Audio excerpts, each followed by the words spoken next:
Perfect. I'm here at the where it all started when it comes to PLEQ, right? This is the office that started the whole story. And we're a little bit further now as a partnership. We launched recently their solution certification, diving deep into their business and how they add value to real estate when it comes down to it. And their niche has been starting in universities and now expanding to other asset classes as well. So Adil, let's start there. Why don't you start with introducing yourself and giving us a little bit of context of where the PLEQ story came to be. Yeah, of course. So my name is Adil, one of the co-founders of PLEQ. We are a startup based in Amsterdam who focuses on smart campus solutions, but now also in smart building solutions. Welcome in our old office. So right now we're in one of our first offices at the University of Amsterdam, the Vrije Universiteit VU. And where did it all start? It started actually as a researcher and a student at the university. We would walk around campus and see a lot of empty spaces and also very busy spaces. So you imagine you're a student, you're walking around trying to find a study space and everything is busy. And that's where we came first in contact with occupancy data, right? How can we measure that? Are we able to know where people are and based on that change our own behavior? And that really turned into a journey to go to real estate developers, go to real estate people, estate managers, and talk to them about this problem. And there was a big echo of the same problems of space utilization and how that is changing and variable, and we need a grip on that. So that's how PLEQ started as a startup to optimize spaces. PLEQ is in Dutch a word for place. PLEQ with a Q, we're trying to do it smart, IQ. So smart spaces, PLEQ. Love it. Yeah. Love it. So in the solution certification, which all of you, some know and some don't, the SBC framework breaks down value around smart in a number of different buckets. So building usage, which PLEQ does very, very well, is all about how is the asset being used, how is it being utilized, and what is the technology in place to manage that better. Building performance is all about energy, water, all the E of the ESG, I would say, making sure that the building performs against the promises. Building environment is about the indoor air quality, the sound, the light, how do we make healthy environments for increased performance and giving people exactly what they need when they need it. We have a module on safety and security, and this one is both physical and digital. Physical, thinking about access control, thinking about surveillance technology, thinking about making sure that people know when alarms are coming, these types of things. And the digital is all about cybersecurity.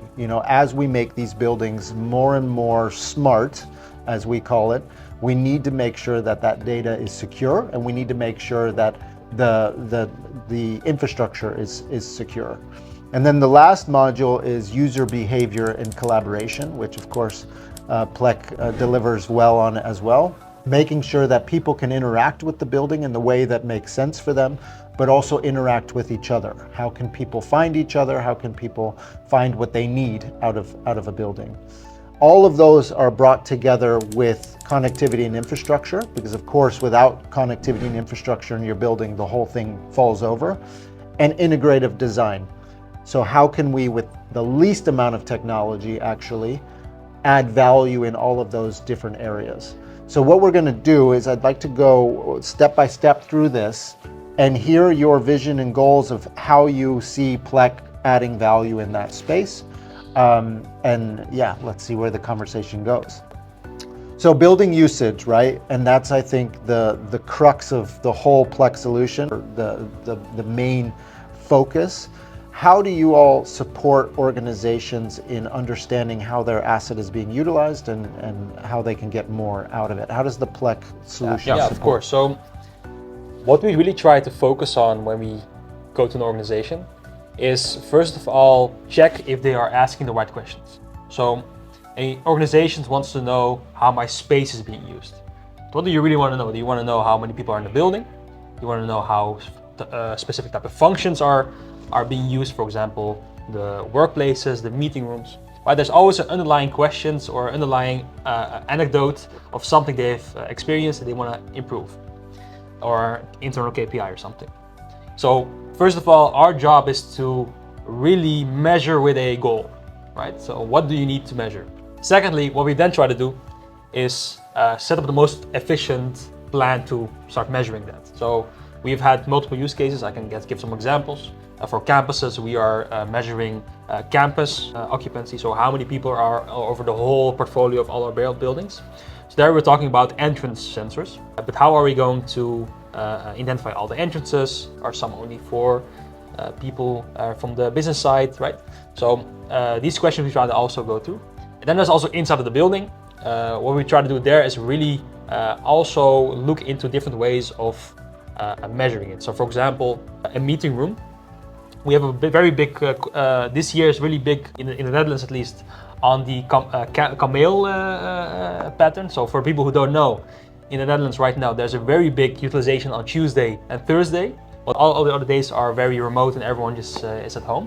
And this problem also arises a lot of commercial real estate, but also public real estate, where they're saying, okay, on Tuesday and on Thursday, people are saying there's not enough meeting rooms. And what we're trying to do there is really say, okay, so what we can do is start measuring how many people are in the meeting room.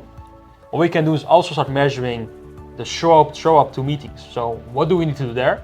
We need to get the meeting data in, so that calendar information, get our occupancy information of that same room, and see how that compare, the planned occupancy compared to the real occupancy, and get some analysis on there. So we can create a metric on, okay, do you need more meeting rooms, do you need less meeting rooms, and how are you going to deal with that new occupancy? So those are different tastes. What we really try to focus on is ask the right questions, solve it like a real pinpoint, solve that problem. So at the end of the measurement, you really have an answer on the question you want to ask. Do I need more meeting rooms? How are my building being performed? Do I need to build a new building? These type of questions we try to answer directly and not only give time series information and now figure out what to do. Do you find that the industry and where we are with these types of solutions and this type of work, that we know the questions that need to be asked? Do you find that there's still a lot of education and discussion needing to be? It depends on the organization. However, we are seeing that everyone is thinking now, not only do we need to measure, but how are we going to measure? So there are a lot of information out there about how to measure occupancy, right? There's Wi-Fi information, there's sensor data. There's even saying, I don't need occupancy, I need utilization, right? There's different ways of thinking about it.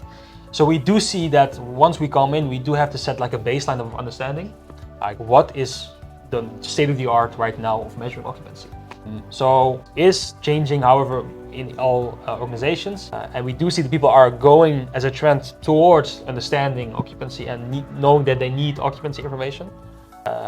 It can also vary that some people really need to be educated and be brought with you on the journey of understanding how smart buildings really work from that standpoint. And I completely agree. I think if we look at kind of that consciousness over the last 12 to 18 months, we have shifted from, do we need to do this? Is this important? To how do we do it? Yeah. So I think you're absolutely right. And I think there's a lot of people who still need to understand how to kind of move in that direction. Yeah. But there are like a lot of like small, there are low-hanging fruits in occupancy information. So one of the things we are seeing is that with energy prices rising, there are some very things which are mostly non-negotiable. For example, knowing how many people are in your building. That's an investment if you would do it with sensors, in 2 or 3 sensors at the front door, and you will get like a very big and valuable data set about the building occupancy. We've seen use cases where people invest in a solution like this and immediately in like 1 month of measurement can change their opening hours and start saving energy, start saving operational costs by hours every day, or even minimize it hours every week. If you do it over a whole year, if you have a big building, it can go up to €1 million of spending that can then be reduced. Yeah. These are big wins which are on the short term can be done by operational teams. However, it also gives like deep insight. So a building occupancy information also gives insight for if you ever have a discussion about changing cleaning, right? You can at least know which day is more busier and compare it relatively. Like Monday is 20% more busy than Tuesday. you would know this, so you can change the big lines of your policy, you can change. And so those are things where we say, hey, those are no-brainers. You have 10 use cases which you can do with this. Why not start here and focus on the first use case you find most important? And I love that what you say about energy, right? So often in real estate, we talk about energy use and it needs to be reduced, right? Yeah. But if you have a chock full building with tons of people in it, then that energy is actually being used in a good way, right? And then how that energy comes from, that's a whole nother story, right? Because if it's clean energy, if it's coming from renewable sources, then I don't see the problem, right? I think where we have empty buildings that we have lights on and that we have energy burning, that's the whole, those are the ones, those are the ones. So it really goes back to also which KPI do you use for measuring of efficiency?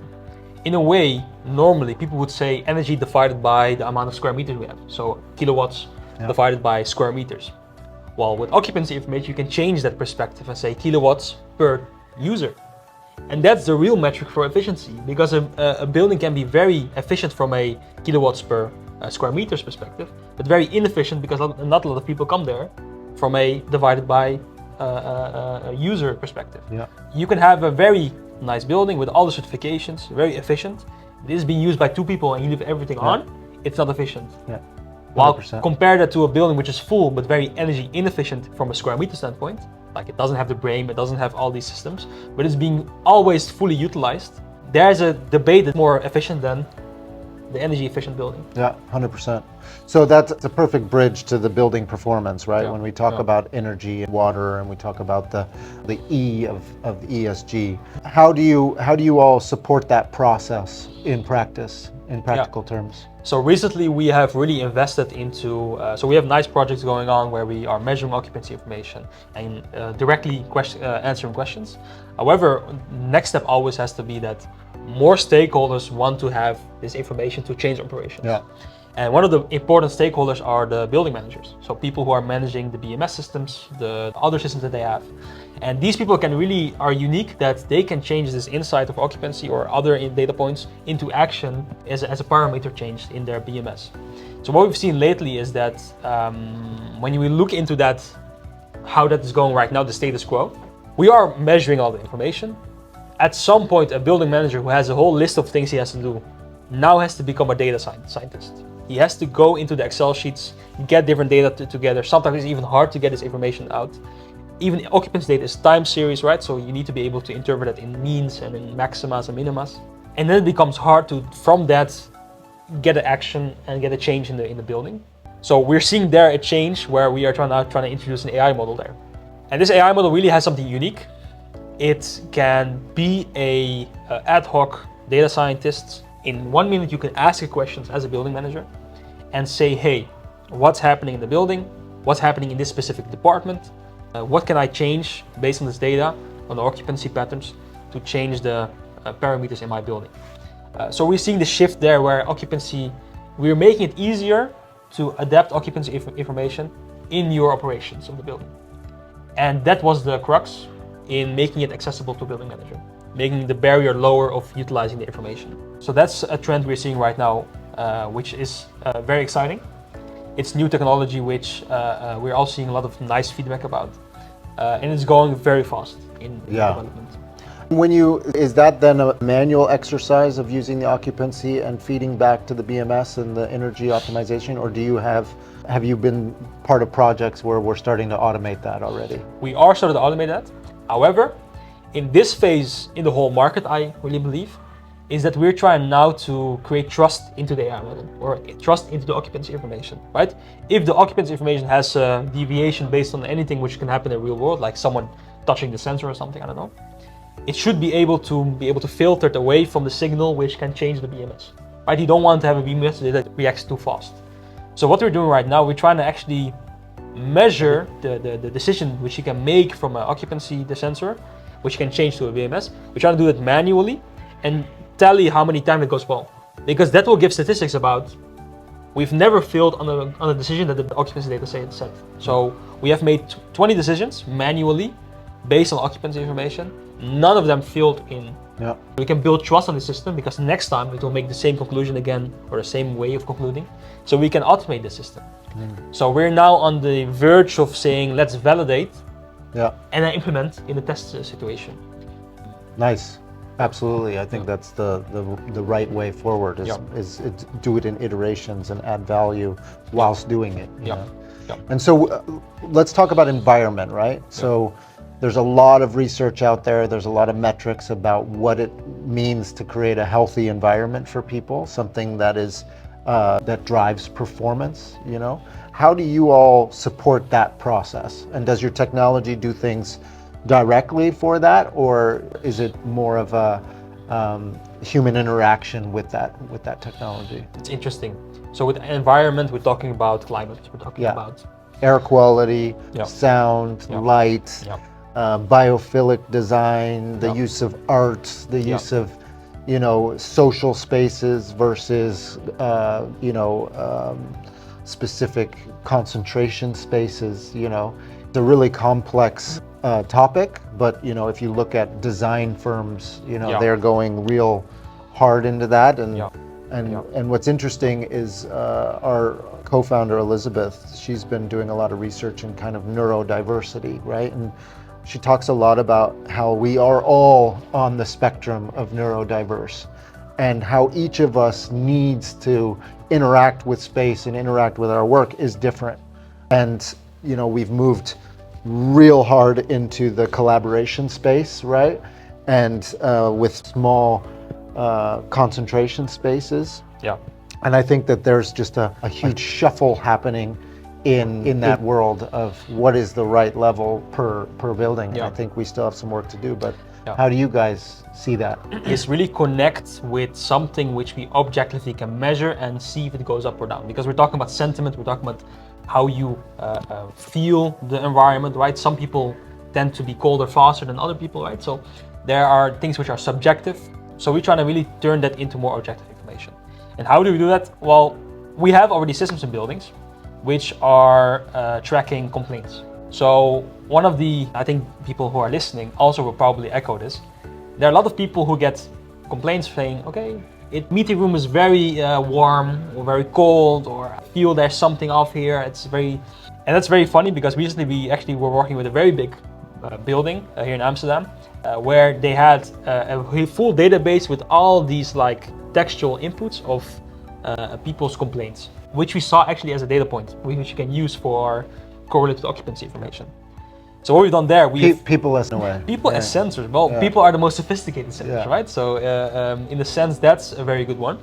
And what we have done, we with the machine learning model, the AI model, we're able to interpret all these texts based on frequency of keywords. For example, temperature, and then we can see where is this location, right? So there's a meeting room in the second floor.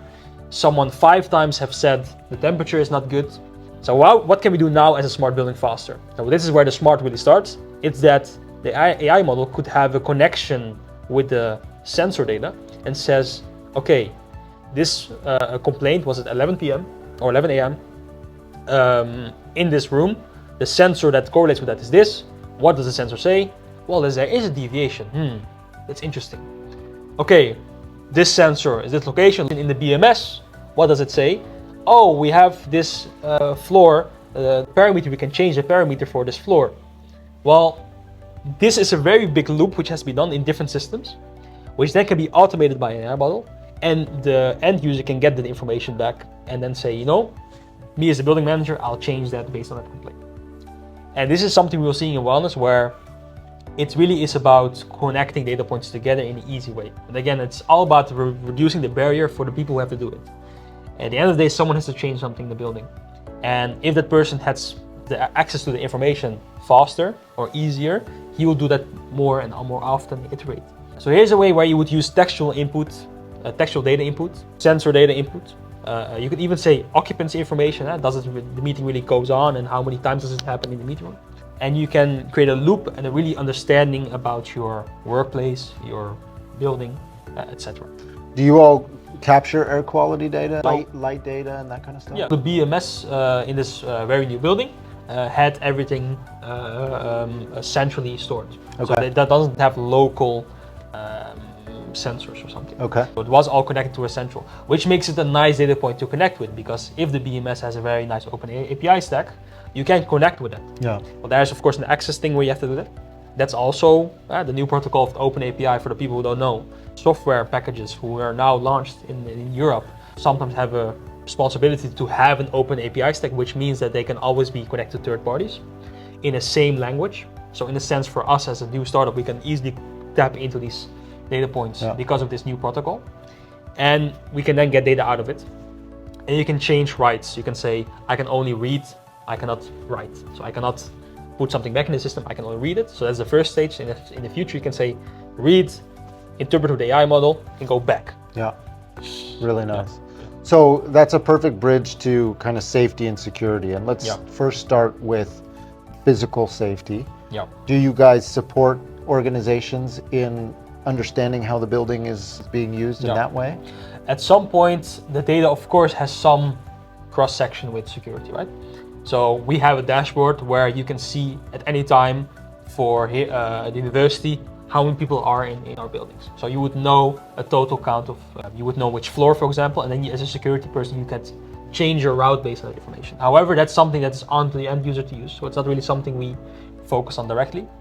But when you think about physical safety from the sensors, there's also physical safety for us, which we have to put on the sensors. For example, passwords on the sensors. We need to be able to every week have a new password. Every sensor has a different password. It's a password which is strongly, we need to have also a logging system for someone who tries to log into that sensor. So we're talking more about the cybersecurity piece. Yes, so that's the cybersecurity. For the physical, like really like security, walking by and trying to see what's happening. That's also something which can be done with occupancy data. However, that's something up for the client to do. Well, what's interesting about security, when we try and capture smart building holistically, right? And security is always an organization apart. It's always separated, and often they have their own kind of technology stack of how they achieve that. Right. Exactly, and what we try and kind of promote and get the conversation moving in the right direction is that those technologies can be used multiple ways, right? How do we, with the least amount of technology, add value in all of these different areas? Like for instance, with surveillance cameras, those are incredible occupancy sensors as well, right? And they're heat management sensors, and understanding how an indoor environment can be. There's huge potential in breaking down the silos of organization where you can actually have multiple parts of the organization use the same tech stack. But that's interesting. It might be a bridge too far still, but I also echo this maybe. We are seeing that there is a limitation on camera input. That's not only from a security, but also from a GDPR standpoint. So people, the security network is on its own Ethernet cable and network, which also makes it very secure in the IT network of the organization itself. So you can see like it's in the most internal core of the IT department, and you try to tap into it from a building use case, which makes it a hard sell or a hard that team is also not always open to that. Yes. In a sense, what we're trying to do is also create so much value around that, that at some point it has to go in there because it has so many value, right? So that's how the whole smart building landscape, I think right now. We're lucky if someone wants to do that. And then it's really going to tap into much more potential and reduction of cost, because you're doing things more efficiently. So hopefully also the new legislations on being more net zero can also stimulate this growth. So it actually has a positive effect there, that we are pushing on the board level of organizations to think about these things, right? You should be net zero in your buildings. Okay, how are we going to do that? At some point, maybe in some years, they will think, okay, we have cameras. Why are we not giving this? Because I know for sure that the story about security from the camera systems is a story we can very good say it's safe to tap into. However, it's a feeling and a perception of safety, which we have to work on. 100%. Touched on the cybersecurity a bit.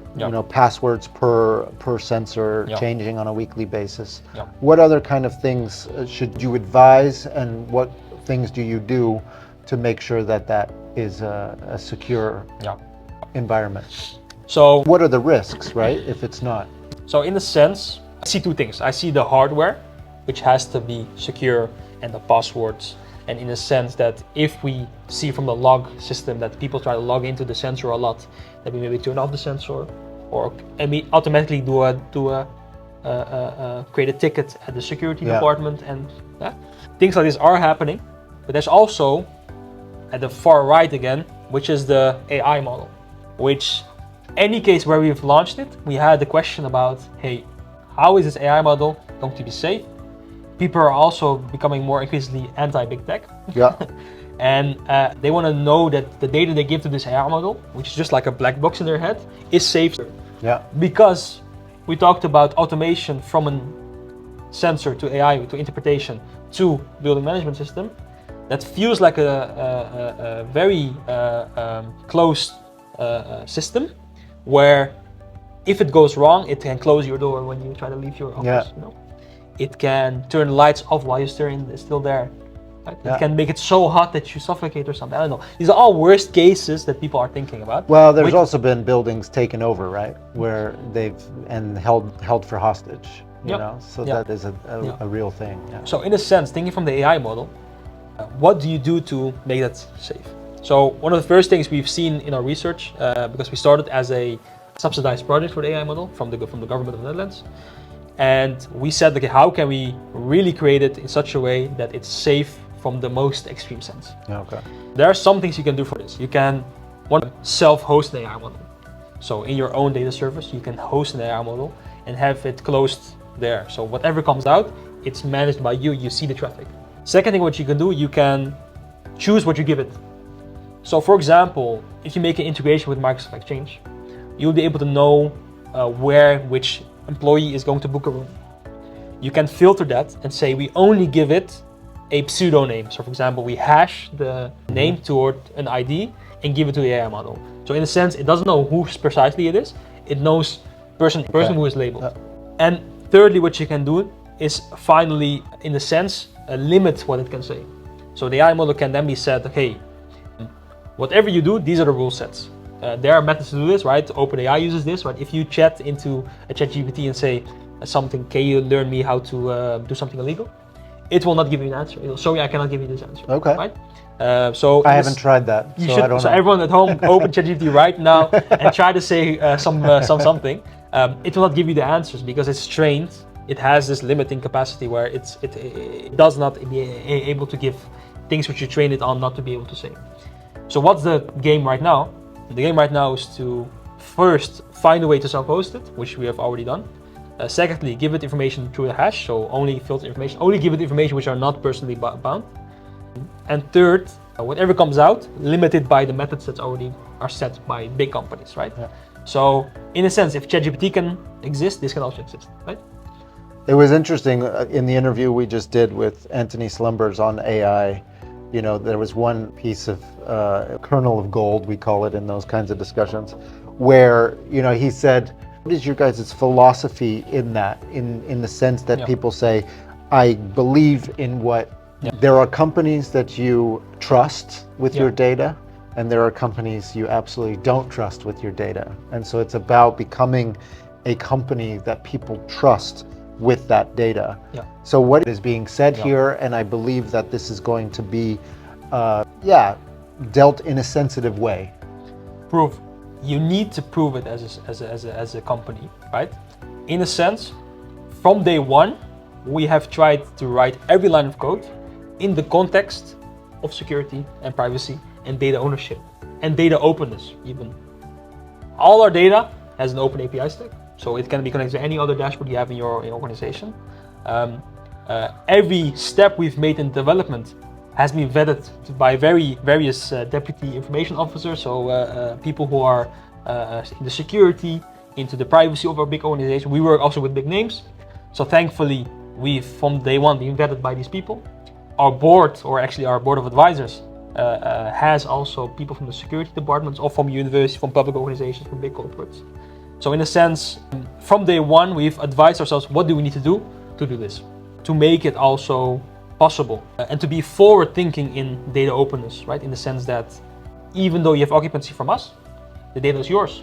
You can always export it. There's a data dump option. You can import it in your other software packages. There's no problem with it at all. That's proof. And if your customers you work with right now can echo that truth, it's proven to be safe. It's really easy actually to be secure and private. Follow whatever the experts say in the organization.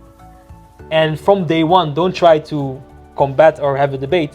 Sit side to side and develop together towards that ideal. And I think that's the thing we changed really in our perspective from day one. We sit beside the customer. What do you need? What are the limitations? What are the criteria? And from that on forward, we develop those things. And that's why I think PLEQ is also privacy by design. Good answer. Yeah.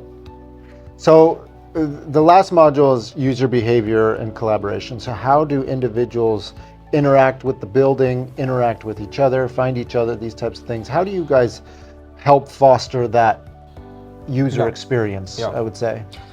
Yeah, one of the things we've done is we have a module or plugin next to the occupancy information that we automatically can generate a sort of dashboard which can be seen by end users. Okay. Whenever you install a sensor in the room or in the zone, you can automatically generate in the dashboard a view for end users. Even though you don't have to launch it as a booking system, you can also make it a booking system. So we've made everything plug and play. Check our website for more information, of course. Once you install a sensor, you have the option to do different things. You can say, hey, I want to launch it as a dashboard for end users, so a application. I want to say, I want to put a policy on top of that. We measure occupancy and it's going to be bookable.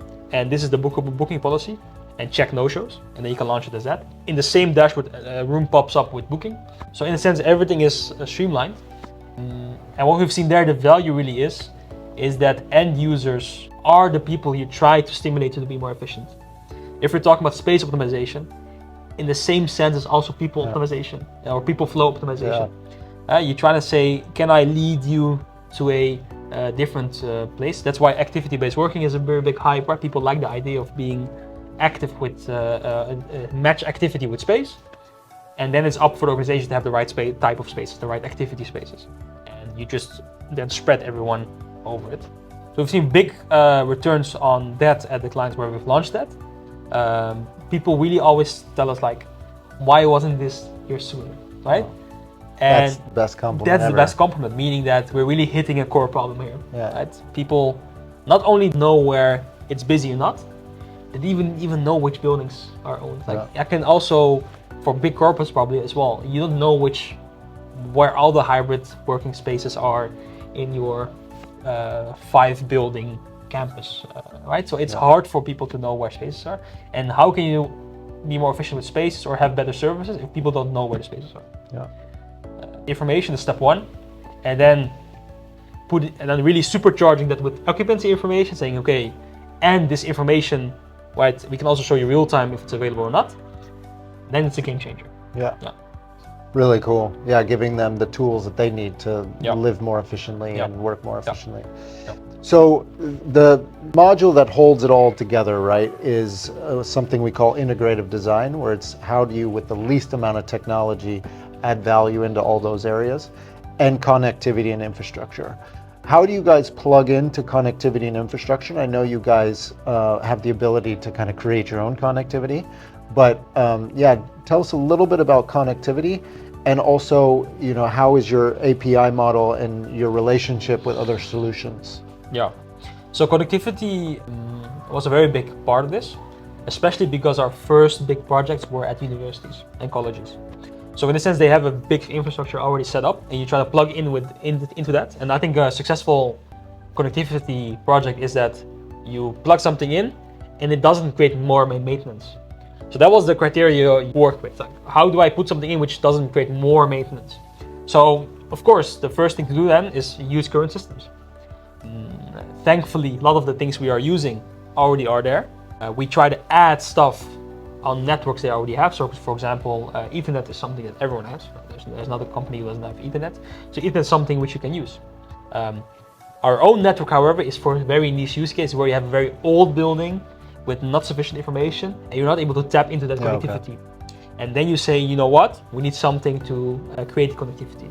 So we use LoRaWAN for that. on a shell from ourselves, and we try to implement that in the universities. What we also made a small step into is working with partners. So we have SURF, for example, which is a Dutch organization which manage the IT infrastructure of all the universities and colleges, which give us access to their connectivity. Yeah. They already have it set up in there. IoT Roam is a very nice use case of that. They have a Wi-Fi only for IoT roaming. They also have a LoRaWAN system right now, which we're all trying to use. For commercial companies, there it's really about, most of the time commercial companies have lean infrastructures. Yeah. It's very based on Wi-Fi or on other systems. So that's a nice pitch to say, try to diversify in LoRaWAN or in our own local network, because it also is you also have the opportunity to plug it out again. Right? Yeah. It's such a system that you can plug it in or out. Yeah. And even if you use our own network, that network at some crucial points again connects at one point to the Ethernet cable to the system of the organization itself. So even if you use an ad hoc system like ours, it would have one or two connections with the infrastructure, making it also safe again, because you localize all the data from the building in one space in the building. There it has one connection with the central infrastructure, then it goes to the cloud and comes back. Yeah. That makes it an end-to-end safe solution. However, maybe the best thing to talk about is that connectivity sometimes isn't a requirement to create connectivity, in the sense that this sounds very weird. So I just told you guys maybe also about Open API. Mm-hmm. A lot of systems have it already set up. So for us to connect, for example, to a Microsoft Exchange server, Mm-hmm. it sounds like connectivity. It is data, but you just need to make an API call, right? Okay. In a sense, a lot of information to extract that, you don't need connectivity. For the things you do need to have it, try to use existing systems as much as possible. Yeah, and I love just the flexibility that you're talking about, where you assess the situation, where it's at, and then come up with a way of moving forward. This is, so inspiring, man, to listen to you guys and the journey you're on. And, if you see that you can support in tackling a piece of the puzzle that is not yet there, don't hesitate to get in touch. Universities and office spaces and different asset classes that would be benefiting from PLEQ, don't hesitate to get in touch, because this team can help in a lot of ways. Thank you, Nicholas. Likewise for the Smart Building Collective. I think we're building very nice frameworks here. We're centralizing knowledge, trying to consolidate it as a whole market, and we can also be very valuable for everyone else to tap into that knowledge base. Absolutely. And learn from the state of the art, learn also again from each other. And smart buildings is the ecosystem. It only makes sense to join the ecosystem then, right? Yeah. That's what I'm... start to operate and act like an ecosystem, and, Yes. and collaborate with each other, integrate with each other, work on building holistic smart buildings, to improve real estate. And I think we both agree that, that consciousness is still early in a lot of ways. Yeah. But I think that it's getting more and more exciting and more serious Definitely. in how real estate is taking on these technologies to improve their portfolios. Exciting times ahead. Thank you very much. Thank you very much, Nicholas.